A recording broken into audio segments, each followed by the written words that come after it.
Close your eyes and picture it.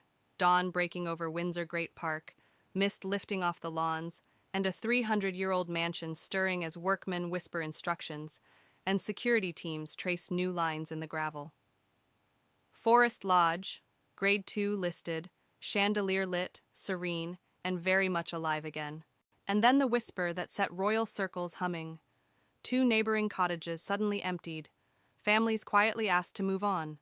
All of it, insiders claim, to clear the way for the Prince and Princess of Wales and their 3 children to begin a new chapter behind those Venetian windows.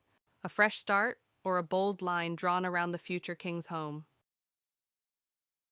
The timing landed like a soft shock.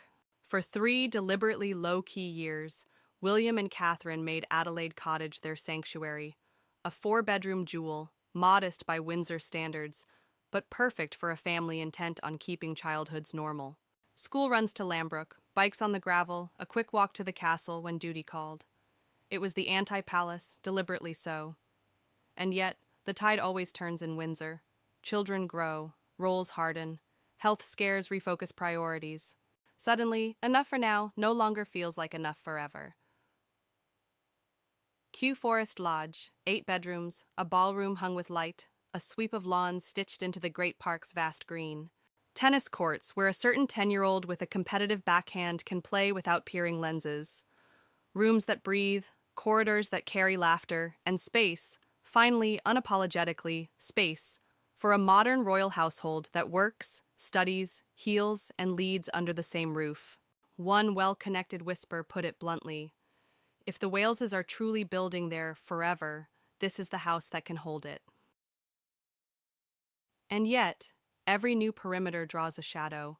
The Mail on Sunday set tongues wagging with the claim that 2 families renting cottages converted from the lodge's old stables were asked to vacate earlier this summer. No formal evictions, sources stress, and Crown Estate tenants reportedly offered similar or better homes within the park. Surprised, yes. Stranded, no. But in Windsor, proximity is power. The cottages sit close, too close, some say, for a future monarch's front yard. They were told to move out, a source murmured. You don't want any Tom, Dick, or Harry living that near if royals are moving in. Not cruel, simply careful. Still, careful has a way of pricking public nerves. This is the tightrope William and Catherine walk better than almost anyone. Privacy without pretension, security without spectacle. The official line, unshowy and deliberate, is that the couple will fund the move and renovations themselves, with no extra cost to the taxpayer, even as the property's whispered value drifts toward $16 million. It's the same philosophy that underpinned their pivot to Windsor in 2022. Keep London for duty, Norfolk for retreats, Windsor for childhood. Apartment 1A at Kensington Palace remains. Anmer Hall is still the family's rural exhale. But the day-to-day heart? That drumbeat is moving to the park. If you think this is just about square footage, think again. Forest Lodge isn't a casual upgrade. It's a signal of stability, of succession, of the Wales family staking a claim to the landscape that will define their next 20 years.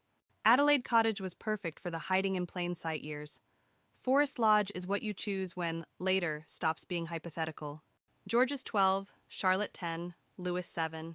Eton looms for one. Bigger school stages call for the others. And the family calendar is starting to look more like a state diary than a scrapbook. You don't step into that rhythm from a 4-bedroom house forever. You step into it from a base that can support a household, a schedule, and a nation watching every move. Of course, the optics are messy, because optics always are. 2 households, however respectfully relocated, make for easy headlines in a summer of sharp opinions.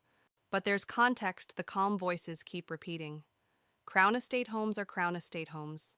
Tenancies can shift, and rehousing within the same estate isn't exile. It's logistics. Security planners will have their say, so will school runs, motorcades, and the invisible machinery that keeps a royal household quiet on the outside and humming on the inside. In Windsor, boundaries aren't only fences, they're choices. And what a backdrop those choices will enjoy. Forest Lodge has the theatrical romance of old Windsor, period stonework, a vaulted hallway, elaborate plaster cornices, marble fireplaces, freshened by a 21st century restoration. The tennis court glints in the sun. The ballroom, which will host more team briefings than balls, holds that particular kind of Windsor light that makes everything look a little kinder. It's the kind of house that could hold a birthday breakfast at 8, a meeting on early years policy at 10, a Zoom with a patronage at noon, and 3 school bags dumped by the back door at 4. Grand enough for a state future, human enough for a family present. There's a whisper of symbolism here, too, the kind that rarely gets shouted but always gets felt. The last 3 years have carved deep grooves through the family narrative. A king and a princess both confronting cancer, a working roster tightened by necessity, a brother across the Atlantic filling memoirs where phone calls used to be. Through it all, the Waleses have tried to keep the drumbeat steady. School, sport, granny and granddad, work that matters, early nights when they can get them. A new house in the park doesn't erase what's been hard, but it lets you put it somewhere, a house that can carry weight and still sound like laughter. There's practical poetry in the location. Windsor Great Park is the royal family's quiet language. Dog walks, bridle paths, winds that taste like childhood. From Forest Lodge, the castle is nearby but not looming. Lambrook is reachable without an entourage. Eaton's shadow creeps a little closer to the eldest's daydreams. Security can do its job without swallowing the garden, and the crown can find the family in the house without swallowing the family whole. Does this mean the end of the Adelaide Cottage era? Not entirely. In royal life, addresses aren't discarded so much as reprioritized. London's 1A will continue to serve city duty. Norfolk's Anmer will remain the escape valve that saved their sanity more than once. But Windsor is where real life gets written. And if Forest Lodge truly is the forever home friends keep calling it, then this is the moment the next chapter gets its first sentence. The question that keeps ricocheting online is the one that always ricochets online. Is this fair? Is it right to nudge neighbors when a royal motorcade wants to turn right instead of left? The truth, less spicy but more honest, is that Windsor has always been a living estate, shifting to fit the weight it carries. Tenants move, staff rotate, security corridors widen and narrow with the seasons of the crown. The Mail on Sundays claim that no eviction notices were issued and that residents remain in Crown Estate homes matters because it separates drama from day-to-day reality. Surprise? Certainly. Displacement without a safety net? That's not what the careful voices are describing. So we're left with a picture that feels very William and very Catherine. Measured, family first, and, despite the headlines, more about function than flash. A house chosen not to impress, but to work. A margin cleared not to preen, but to protect. A move paid for privately because they know what summer comment sections look like. A message to the future that doesn't need a press release. The center is here now. Come find us on our terms. If you listen closely, you can hear what this means for the months ahead. More Windsor engagements anchored from a Windsor base. More school day visibility when it matters and less when it doesn't. A tennis ball thwacking against strings in the late afternoon. A kitchen that smells like something bubbling while homework sprawls across a table big enough for 5 and a state brief. And, when the gates close, a family that finally has the square footage to be both what they are and what they're becoming. Is Forest Lodge an upgrade? Of course. But the better word might be alignment. The Wales family's life has outgrown the sweet, defiant simplicity of Adelaide Cottage. Their work has too.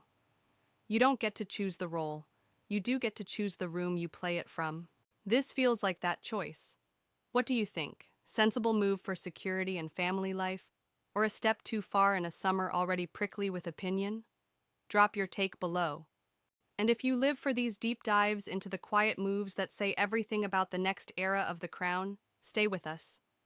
Windsor's paths are never straight, but they always, always lead somewhere.